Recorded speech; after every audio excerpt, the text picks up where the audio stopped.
Vamos abrir nossas Bíblias agora, nós vamos para o texto da nossa mensagem nessa noite, Daniel capítulo 3.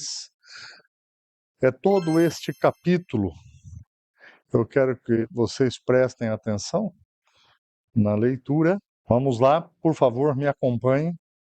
Diz assim o texto: O rei Nabucodonosor fez uma estátua de ouro de 27 metros de altura e 2,70 metros de largura, e a colocou na planície de Dura, na província da Babilônia. Em seguida, enviou mensageiros a todos os altos funcionários, oficiais, governadores, conselheiros, tesoureiros, juízes, magistrados e todas as autoridades das províncias, para que viessem à dedicação da estátua que ele havia levantado. Todas essas autoridades vieram e ficaram diante da estátua do rei Nabucodonosor, que o rei Nabucodonosor havia levantado. Então, o arauto gritou: Povos de todas as raças, nações e línguas, ouçam a ordem do rei. Quando ouvirem o som da trombeta, da flauta, da cítara, da lira, da harpa, do pífaro e de outros instrumentos musicais, prostrem-se no chão para adorar a estátua de ouro levantada pelo rei Nabucodonosor. Quem não obedecer será lançado de imediato na fornalha ardente. Portanto, ao som dos instrumentos musicais, todos, não importando sua raça, nação ou língua, se prostraram no chão e adoraram a estátua que o rei Nabucodonosor havia levantado. Alguns dos astrólogos, porém, foram ao rei e denunciaram os judeus.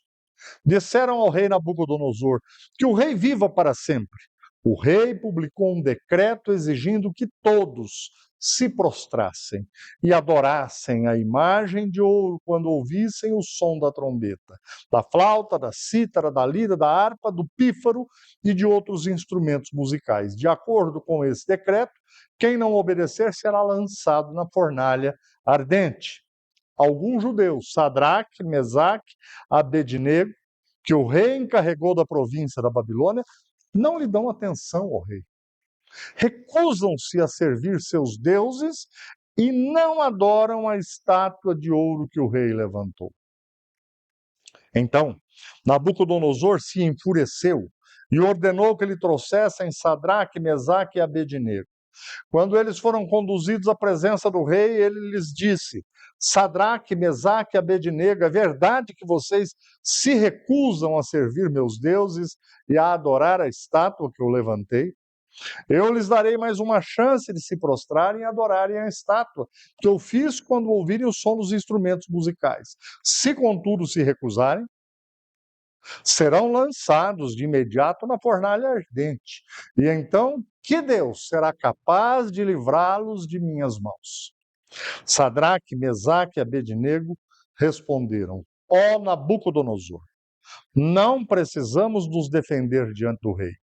Se formos lançados na fornalha ardente, o Deus a quem servimos pode nos salvar. Sim, ele nos livrará de suas mãos, ó rei, mas, ainda que ele não nos livre, queremos deixar claro, ó rei, que jamais serviremos seus deuses ou adoraremos a estátua de ouro que o rei levantou. Amém. Eu vou ler só até aqui e eu aí explico para os irmãos aquilo que eu creio que seja mais importante nessa noite. Vamos orar.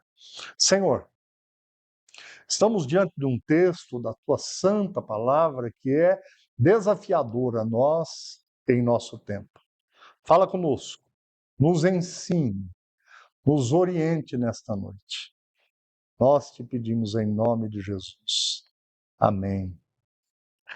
Gente, como nós pudemos compreender pelo texto, houve uma grande festa, uma grande comemoração, e esse rei manda fazer uma estátua imensa, certamente muito bonita para os padrões deles naquela época, e 3 jovens judeus se recusam a se prostrarem e a adorarem aquela imagem. E eles, diante do rei, explicam que não vão aceitar a segunda oportunidade que o rei dá. E aí eles então serão lançados nessa fornalha de fogo ardente. E o texto vai nos mostrar que eles não morrem, pelo contrário, eles ficam lá, caminhando naquela fornalha, que era uma grande fornalha, e ela estava muito aquecida, porque o rei assim mandou fazer. E eles caminhavam em meio às labaredas de fogo, e eles que estavam de fora podiam observar que tinha 4 pessoas lá dentro. Os 3 que foram lançados e mais uma figura. Que, obviamente, aqui é um tipo de Jesus Cristo que está caminhando com aqueles seus servos. O rei, quando manda lançá-los naquela fornalha, os homens que aproximaram-se para lançá-los ali, diz o texto que foram mortos, de tão quente que era. E eles não morrem. O rei os chama para fora, eles vêm, eles são honrados e Deus é engrandecido. Eu quero falar nessa noite sobre o seguinte tema: na fornalha da fé. E eu creio que esse texto vai nos ensinar algumas coisas importantes. Nesse último final de semana, ontem, eu não me lembro, que dia que foi a abertura das Olimpíadas? Foi? Sexta-feira, na sexta-feira, na abertura das Olimpíadas da França, houve uma grande festa também, com comemorações.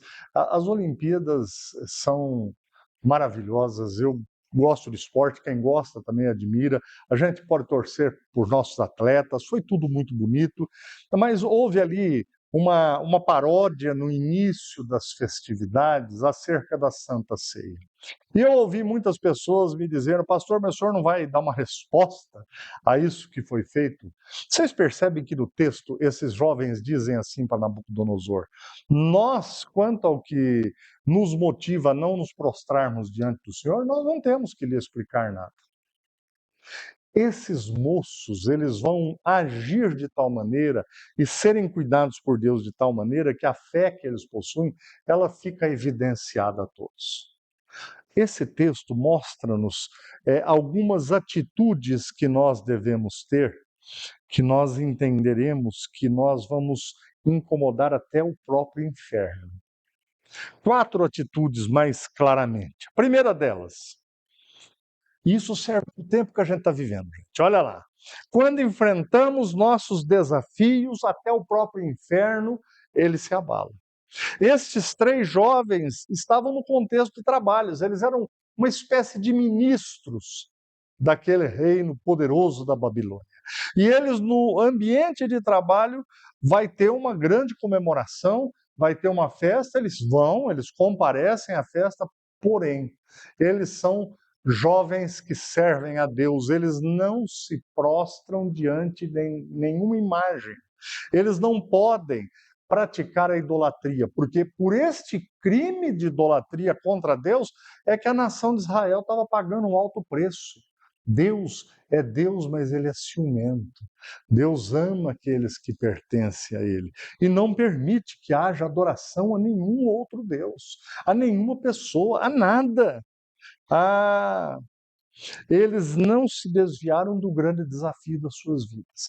Eles foram até a comemoração, até a inauguração da estátua. Agora, vocês já imaginaram? Todos que ali estavam se ajoelharam, se prostraram. Só 3 que não. E ainda surge um povo que sempre aparece, esses, né, os dedos duros, e vão lá, olha, aqueles 3 lá não quiseram o rei, eles não se prostram diante dos seus deuses e também não se prostram diante da imagem que o Senhor fez.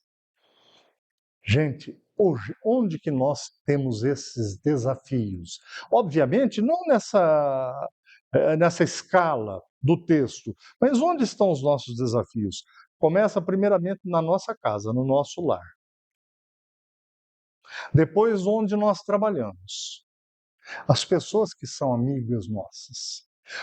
Nós temos que prestar atenção, principalmente dentro das nossas casas. Olha, alguém diz assim: como que eu posso ser forte espiritualmente? Como que eu posso me fortalecer espiritualmente, pastor? Lute suas lutas dentro da sua casa. Seja firme nas suas convicções. Não brinque com isso, porque é dentro de casa que nós somos fortalecidos em nossos posicionamentos. Estes rapazes estavam num ambiente de trabalho e eles não fugiram da luta. Ó, eu sei que muitas esposas, às vezes, não têm o marido dentro da igreja servindo a Deus. Eu sei que alguns maridos não têm as esposas também servindo a Deus. Alguns pais, eles não têm os seus filhos servindo a Deus. Portanto, a sua maior luta contra o inferno, o diabo e seus planos infernais começa dentro da sua casa. Peça sabedoria a Deus para se posicionar. Peça sabedoria a Deus para que você possa agir como estes rapazes agiram e tiveram vitória. Mas a segunda situação que incomoda até o inferno é quando nós não negociamos a nossa fé. Quando nós não negociamos a nossa fé. E nós estamos vivendo dias muito perigosos. Dias onde as pessoas estão afirmando assim: não, você tem que ser flexível. Olha, você precisa se adequar aos novos tempos. Cuidado com isso. Obviamente, nós temos que ter sabedoria para vivermos em qualquer época e em qualquer lugar, mas cuidado com essa flexibilização. Estes jovens tomaram uma decisão. O mundo tem sua própria fornalha ardente, gente, à espera daqueles que não se conformam em adorar os seus ídolos, porque o mundo está cheio de ídolos, não se enganem. Algumas pessoas idolatram cantores, outros idolatram a bebida alcoólica, outros idolatram as drogas e assim por diante. E eles levam isso a sério. Vá dar a sua opinião sobre isso. Eu me lembro que eu tinha um amigo na época do cursinho, antes de fazer o vestibular, e esse amigo era uma pessoa que eu gostava muito e ele usava drogas. E um dia eu fui falar com ele: olha, rapaz, você não deveria fazer isso, você é uma pessoa jóia. A fisionomia dele mudou na hora. E ele me falou: se você quiser ser meu amigo, Janderson, nunca mais me fale sobre isso. Eles levam a sério, as pessoas estão, às vezes, perdidas em paradoxos aí por esse mundo e levam a sério isso. Estes jovens, eles são fiéis a Deus e não se importaram de serem chamados de retrógrados. Cuidado com a opinião da maioria das pessoas. Normalmente, a maioria das pessoas, às vezes, está errada. Cuidado, tenha sua fé firme. Eu quero pensar aqui num exemplo que eu acho que é interessante para nós, de firmeza em não negociar a fé. Isso ficou marcado, eu creio, para mim e para minha esposa, uma jovem que se casou. O namoro bonito, e daí vamos casar, duas famílias e tal, tudo lindo, tudo bonito, festa bonita, tudo lindo, cerimônia bonita. Eles chegaram no hotel da lua de mel. Chegaram no hotel, enquanto o rapaz foi se despindo daquelas roupas do casamento e tudo, ele falou para aquela jovem, a jovem de família cristã há muitos anos. E ele, durante o período do namoro, ia na igreja e tudo mais.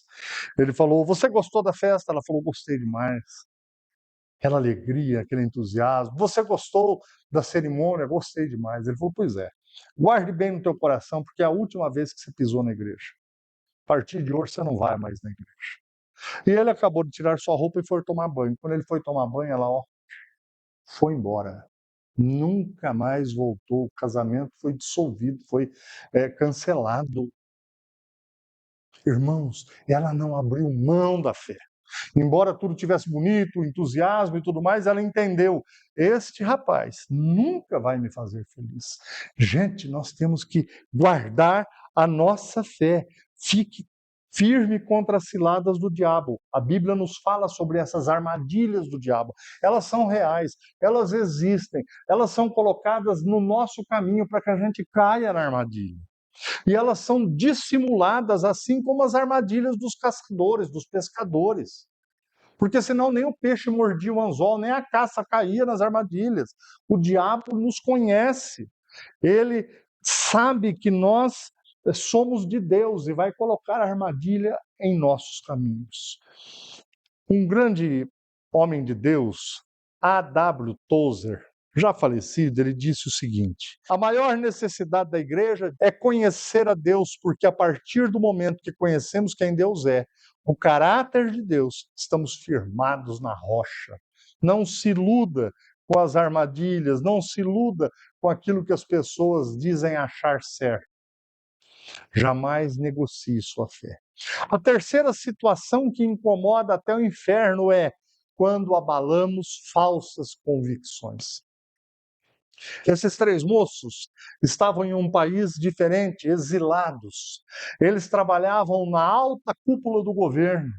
Uma festa certamente regada a muita bebida, a muitas coisas atraentes aos olhos, mas eles estavam diante de um homem, o mais poderoso daquela época, e aquele homem tinha falsas convicções sobre fé, sobre suas crenças. E eles, com a atitude deles, eles não desafiam a autoridade, mas eles abalam as falsas convicções daquele homem. Veja, diz o versículo 28 que nós não lemos aqui: louvado seja o Deus de Sadraque, Mesaque e Abednego. Ele enviou seu anjo para livrar seus servos que nele confiaram. É importante entender que nós não fomos chamados, gente, para ser advogados de Deus. O que aconteceu nas Olimpíadas agora, nós não precisamos ficar defendendo Deus, viu, irmãos? Olha, a Santa Ceia é um símbolo muito sagrado ao cristão. Mas você e eu, nós não precisamos ficar discutindo na internet, nós não precisamos ficar escrevendo coisas na internet, dando respostas. Eu creio, não precisamos, pastores, teólogos, irmos às televisões ou aos podcasts, ficarmos falando sobre isso. Agora, a sua conduta, o jeito que você vive, o jeito que eu vivo, vai mostrar o que é o Evangelho. A nossa igreja, se tiver uma conduta fiel na presença de Deus, eu não estou dizendo que nós temos que ser perfeitos, mas se nós tivermos uma conduta fiel e quisermos agradar a Deus, a nossa igreja será luz onde ela estiver. Essa é a resposta. Eu já estou um pouco mais velho do que no início do meu ministério, onde eu comprava umas brigas, às vezes, que bobagem. Olha a vida desses jovens, eles falaram, rei, nós não vamos discutir acerca da fé. Se o nosso Deus quiser nos salvar, ele tem poder para isso. Porém, se ele não quiser nos salvar, a nossa convicção, a nossa fé é a mesma. É importante entendermos isso. Olha, nunca, diante de amigos, diante de familiares, você não foi chamado para ser advogado de Deus. Deus é Deus, ele não precisa disso. Você precisa viver a sua fé. Você precisa ser cristão. As pessoas têm que ver em você algo diferente. Aí sim, você vai glorificar o nome de Deus. Isto é glorificar a Deus. Nabucodonosor tentou intimidar aqueles jovens. Olha, eu vou dar mais uma chance. Se vocês não se prostrarem, vão para a fornalha. Era pena de morte. Os três jovens afirmam, olha, se Deus quiser, ele nos livra. Mas se não quiser também, nós não vamos mudar a nossa opinião. Prestem atenção. No final do texto, nós vamos ver que Deus honra esses três jovens. Toda vez que pela vida, eu e você, nós vivermos de maneira adequada às Escrituras Sagradas, Deus nos honra. O que significa? Ele te coloca em um local melhor, em todos os aspectos e em todos os sentidos. Você tem sonhos para a tua profissão? É bom que os tenha. Seja fiel a Deus. Abale as falsas convicções de quem ainda não conhecem a Deus por suas atitudes e Deus vai te honrar e colocar você em um lugar que você nunca imaginou, para que o nome dele seja engrandecido. Nós vivemos diante de pessoas que às vezes são truculentas, gente. Pessoas que por não conhecerem a Deus, elas sendo incrédulas, elas fazem do dinheiro um ídolo, fazem de uma posição social um ídolo, do seu status um ídolo. São pessoas que estão inclinadas ao erro e nem sabem disso. A Bíblia diz que carne e sangue não herdam o reino de Deus, ou seja, as pessoas que ainda não conhecem a Jesus Cristo como Senhor e Salvador, elas não entendem os princípios do reino de Deus. Nós precisamos apresentar Jesus Cristo às pessoas com as nossas vidas, com as nossas palavras, sem falarmos de evangelho, porque você e eu devemos viver o evangelho. Aí nós abalamos falsas convicções. Em quarto lugar, a quarta situação e última que incomoda até o inferno é quando nós promovemos encorajamento à fé. Como que é isso? Esses jovens estavam vivendo em um tempo de muita dor e luta e tristeza para o povo judeu. Eles tinham sido arrancados das terras deles e levados para um país, eles eram escravos ali agora. Então ficou um remanescente lá em Jerusalém, frágil, mas observando tudo o que estava acontecendo, de ouvidos atentos às notícias que chegavam, embora não na velocidade de hoje, mas elas chegavam. E aqueles que haviam sido levados para a Babilônia também estavam atentos com aqueles que faziam parte do governo, que eram Daniel e os seus amigos. Estes jovens, eles foram instrumentos de Deus para fortalecer a fé dos demais. Porque aquele povo estava questionando assim, gente, será que Deus ainda nos ouve? Nós erramos muito com Deus. Será que a nossa oração ainda é ouvida? Será que Deus ele vai fazer alguma coisa em nosso favor? Porque às vezes nós erramos, gente. Às vezes nós pisamos na bola e ficamos nesse mesmo questionamento. Será que Deus ainda me ouve? É claro que te ouve. Deus não é como nós somos. Deus é misericordioso, Deus é gracioso, cheio de graça. O apóstolo Paulo escreveu aos Coríntios assim, 2 Coríntios 3, sem dúvida, vocês são como uma carta de Cristo, que mostra os resultados do nosso trabalho em seu meio. O apóstolo Paulo está dizendo aos Coríntios, vocês, a vida de vocês, elas estão sendo observadas. Olha, cada um de nós aqui, onde a gente está, nós somos observados. Olha, fulano é crente, é cristão, é cristã. Não tenha dúvidas, você é observada por familiares, por amigos, por pessoas que às vezes ainda não conhecem a Cristo. Essa atitude desses jovens certamente encorajou muita gente.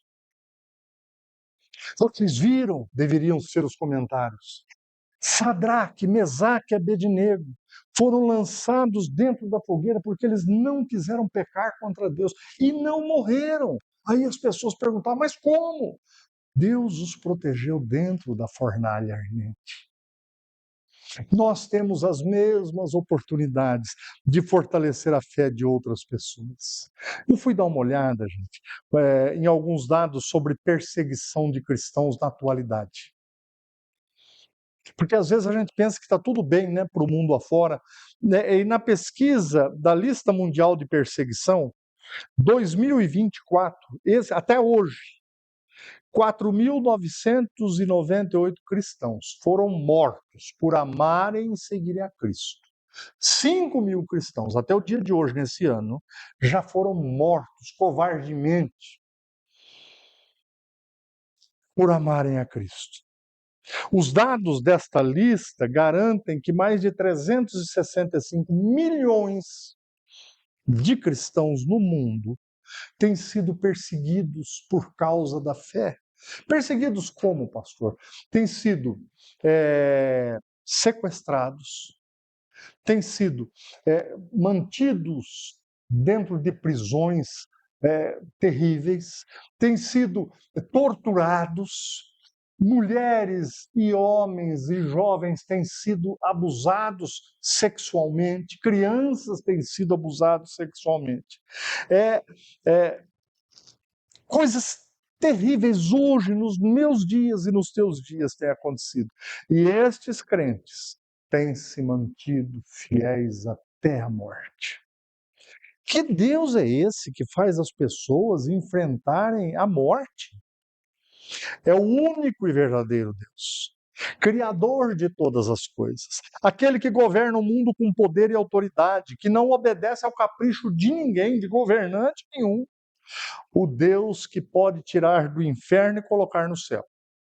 É esse Deus que faz com que pessoas, desde o início da era cristã, dediquem suas vidas e as entreguem à morte, quando for preciso. Eu quero encerrar falando duas coisas que eu quero que fixemos nos nossos corações nesta noite. Se isso acontecer, eu saio daqui muito feliz. Peço a Deus que me dê o presente de também ter no meu coração isso daqui fixado. Primeira delas, somos chamados para vivermos como encorajadores. Viva de modo simples, mas viva o Evangelho. Busque conhecer mais da palavra de Deus. Se aplique à oração. Peça a Deus que te ajude a viver o Evangelho de Cristo de maneira verdadeira. Nós já temos muita coisa que às vezes acaba envergonhando cristãos. Mas não se iludam. Deus continua no seu alto e sublime trono.